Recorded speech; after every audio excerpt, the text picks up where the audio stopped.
High cholesterol क्या है अगर आपको पता है तो ये लेक्चर आपके लिए आसान है, और हाई कोलेस्ट्रॉल या कोलेस्ट्रॉल क्या है अगर आपको नहीं पता तो ये लेक्चर आपके लिए और आसान है, क्योंकि जो भी कुछ आपको पता है दैट इज जस्ट रॉन्ग। यदि आप देश और दुनिया में चल रहे षड्यंत्र और साजिशों का कड़वा सच जानना चाहते हैं तो हमारे दूसरे चैनल ग्लोबी ट्रुथ को जाकर के सब्सक्राइब कर सकते हैं, लिंक इस वीडियो के डिस्क्रिप्शन में दिया है। तो इस सेमिनार को, इस ट्रेनिंग को मैंने 3 भाग में डिवाइड किया है। पहला भाग कंसेंसस, सहमति, दूसरा कंस्पिरेसी यानी कि साजिश, और तीसरा है समाधान। लेकिन आगे बढ़ने से पहले मैं आपसे 3 सवाल पूछूंगा। इनके जवाब आपको अभी नहीं देने, बाद में दे सकते हैं। पहला सवाल, dengue is an infectious disease, yes और no? So normally it is. दूसरा सवाल, heart disease is an infectious disease, yes और नो? तीसरा सवाल, high cholesterol causes heart disease, yes और नो? राइट। ये जो भी सवाल हैं इनके जवाब इस लेक्चर के बाद वो फीडबैक फॉर्म में तब भरना है। अभी जो आपके जवाब हैं मोस्ट लाइकली वो चेंज होने वाले हैं, जो भी आपकी सोच है मोस्ट लाइकली वो चेंज होने वाले हैं, राइट। सो इसमें से पहला जो सवाल है उसका जवाब इस लेक्चर में नहीं मिलेगा because it is on high cholesterol. बाकी दोनों के जवाब जो आपको पता है, but that may be something which is totally opposite of what I am going to explain now. शुरू करते हैं। I will give my example, one small example. कभी आपने सोचा है कि अंडा है, इसको अगर 99.5 डिग्री पे रखें, 50 to 60% ह्यूमिडिटी पे रखें, एक प्रॉपर एनवायरनमेंट दें और ऐसा हम 21 दिन तक करें, इसके अंदर से एक लाइफ, एक जिंदगी निकल के आती है। कभी ये सोचा इसके अंदर ऐसा क्या है which converts into A life just by putting it in a particular temperature, in a particular humidity? इसके अंदर क्या है अगर आप इसको लैब में देंगे कि ऐसा क्या है जिससे जिंदगी बनती है, या ऐसा क्या है अगर वो ना हो तो जिंदगी नहीं बनेगी, तो आपको ताज्जुब होगा। इसमें जो 62% of the energy is cholesterol, high cholesterol. अगर वो हाई का मीडियम हो जाए तो इसमें जिंदगी नहीं बन सकती, right. So it is so important not just for the birth of a bird but also for the human as well. इंसानों के लिए भी, हर जिंदगी के लिए जो पैदा होते हैं हम, उसमें the most amount of contribution along with other molecules, other chemicals, is high cholesterol. वो इतना ज्यादा कि जो females, those women, those who want to get pregnant, उनके लिए बड़ी इंपॉर्टेंट बात है कि उनका कोलेस्ट्रॉल हाई होना बहुत इंपॉर्टेंट है। और ये सख्त चेतावनी है कि ऐसे females, they should not take anything और any drugs which may reduce the cholesterol. इसीलिए कोलेस्ट्रॉल को घटाने की जितनी सारी दवाइयां हैं उनको कैटेगरी एक्स का नाम दिया है, category x, right. So category, what is category x? ये एफडीए का दिया हुआ है, category x, right. So that means people or the women who want to get pregnant, they should not take this drug, cholesterol lowering drug. और अगर लेंगे तो number 1, या तो बच्चा नहीं होगा, और होगा तो बहुत सारे डिफॉर्मिटीज के साथ होगा, राइट। एफडी, व्हेन आई से एफडीए, एफडीए का मतलब food and drug administration, India वाला नहीं, यूएस वाला। इंडिया वाला तो उसका फॉलो करता है, तो इंडिया वाले की कोई जरूरत नहीं है, राइट। यूएस में जो बता दिया that is being followed by India. So cholesterol is life, so statin, जो अभी कोलेस्ट्रॉल के लिए जो दवा देते हैं वो दवा है स्टैटिन, एक ही दवा है स्टैटिन।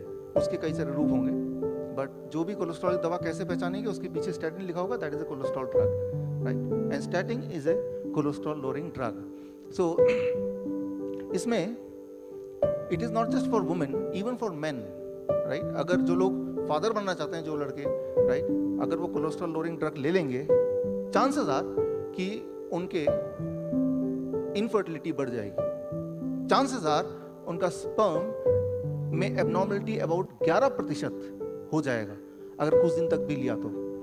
सो पहली बात तो ये, यहां तक cholesterol is a life, right. और उसको थोड़ा कम करने की कोशिश की गई, खास तौर पे उन वुमेन्स में जो कभी सोचते हैं मैं प्रेग्नेंट होंगी, तो बच्चे का डिफॉर्मिटी के साथ पैदा होने की बहुत ज़्यादा संभावना है, या बच्चा पैदा ही ना हो, ये भी क्वाइट लाइकली है।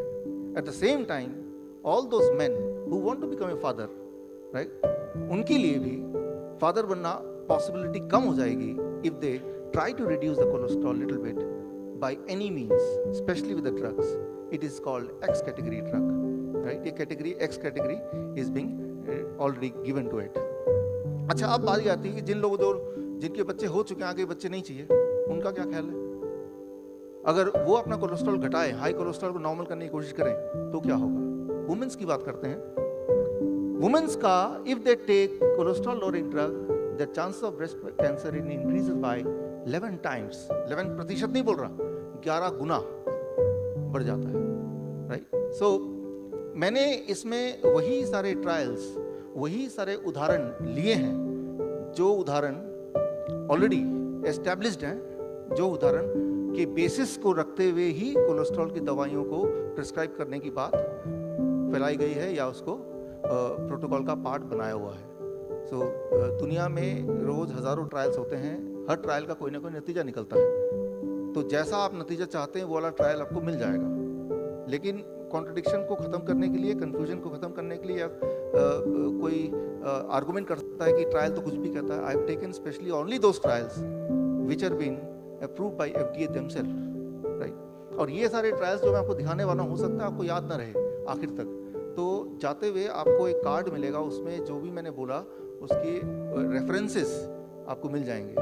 क्योंकि जब आप जाएंगे, कोई डॉक्टर या आपका दोस्त कोई कन्फ्रंट करेगा और आप ये सारी बात बताएंगे, तो हो सकता है कि उनको विश्वास ना हो या वो खारिज कर दें, और फिर आप कंफ्यूजन में होंगे। So whatever I am going to say today, right, you are going to get a card, उसमें वो सारे मेडिकल रेफरेंसेस होंगे, राइट, मेडिकल जर्नल्स के पूरे रेफरेंस, एंड देन उसको उस रेफरेंस तक आप पहुंच सकते हैं इजीली, वो पूरा लिंक्स आपके पास होगा।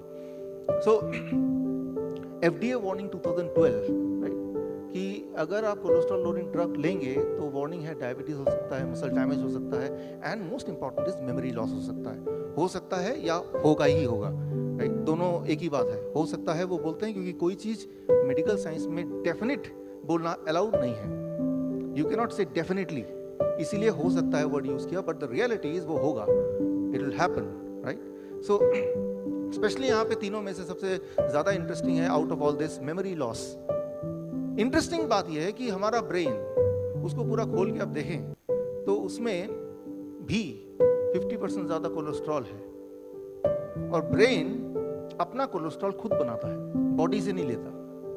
कोलेस्ट्रॉल इतना इंपॉर्टेंट है, और कहीं जो ब्रेन ने कोलेस्ट्रॉल बनाया वो बॉडी ना ले ले, तो भगवान ने एक बैरियर बना दिया, ऐसे कहते हैं ब्लड ब्रेन बैरियर, राइट। तो ब्रेन अपना कोलेस्ट्रॉल खुद बनाता है, वो किसी और से शेयर नहीं करता है, और पूरे बॉडी का जो टोटल कोलेस्ट्रॉल है उसका 25% is being utilised by the brain themself. जबकि पूरे बॉडी का अगर वेट करें, ब्रेन का वेट है about 1 to 2% of the whole body, जबकि कोलेस्ट्रॉल की यूटिलाइजेशन अबाउट 25%। तो जैसे ही आप कोई दवा लेंगे, कोलेस्ट्रॉल को घटाएंगे, तो ब्रेन की कोलेस्ट्रॉल घटते ही मेमोरी लॉस, एंजाइटी या रेस्टलेसनेस या बहुत सारे और बीमारियों की शुरुआत हो जाती है। हो जाएगी कि नहीं? हो जाती है। That is it has to happen because your brain functions more or less on cholesterol, right. So अब सवाल ये आता है कि जब क्लियर इतने एविडेंसेस हैं, all the evidence are very clear, right, clear cut है, तो फिर ये कोलेस्ट्रॉल दवा देते क्यों है डॉक्टर?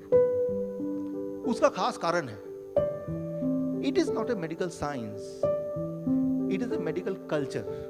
अच्छा, साइंस क्या होता है? साइंस ये होता है कि जो हर बार वो डुप्लीकेट हो सके, 2 into 2 4, दैट इज, वो इधर भी 4 है, फ्रांस में भी 4 होगा, जर्मन में जाएंगे वहां भी 2 into 2 4 ही होगा, तो हो गया साइंस। एक होता है कल्चर, यानी कस्टम, राइट, जैसे प्रथा। हमारे हिंदू धर्म की कुछ प्रथा है या प्रथा रही है, तो प्रथा हर जगह के अलग अलग हो सकते हैं, और प्रथा के लिए कोई साइंस की जरूरत नहीं, कोई लॉजिक की जरूरत नहीं, वो प्रथा है, वो अपने आप में लॉजिक है, right. Medical science, it is not medical science, it is medical culture. मैं उदाहरण देता हूं आपको। मान लो इंडिया में, यहाँ पे आप किसी डॉक्टर के पास जाते हैं, बोलते हैं एक मेडिकल कंडीशन लेते हैं, फटीग, डॉक्टर मैं थका थका था महसूस करता हूँ। जब भी ये बोलेंगे, बोल के देखिए कि डॉक्टर मैं थका थका महसूस कर, जब भी किसी डॉक्टर बोलेंगे सबसे पहले बोलेगा अपना ब्लड शुगर टेस्ट कराओ। लेकिन यही वाला सवाल यही वाली मेडिकल कंडीशन आप यूएस में जाके बोलेंगे कि मैं थका थका फील करता हूँ, सबसे पहले वो आपका ब्लड प्रेशर लेगा, ब्लड शुगर नहीं लेगा। लेकिन जर्मन डॉक्टर होगा तो वो कार्डियक इनसफिशिएंसी बताएगा, हार्ट से जुड़ेगा उसको। फिनलैंड में यही सवाल पूछेंगे कि मुझे थका थका महसूस होता है, वो आपको सीधा ऑन्कोलॉजिस्ट कैंसर डिपार्टमेंट भेज देगा। फ्रांस में यही सवाल पूछेंगे कि मैं थका थका फील करता हूँ, वो बोलेगा 1 हफ्ते की छुट्टी ले लो, enjoy red wine and come back. And incidentally सारे के सारे करेक्ट हैं। उसका शुगर का इलाज शुरू हो जाएगा, वो ठीक फील करेगा। उसका ब्लड प्रेशर की गोली शुरू हो जाएगा, वो भी ठीक फील करेगा। जो 1 हफ्ता को छुट्टी लेके वापस आएगा, वो भी ठीक फील करेगा। Right? It is not a medical science, it is a medical culture. और कल्चर तो ऐसा है कि जिसका कोई साइंस होने की जरूरत नहीं है। मेडिकल साइंस नाम जरूर है, इट इज ए कल्चर।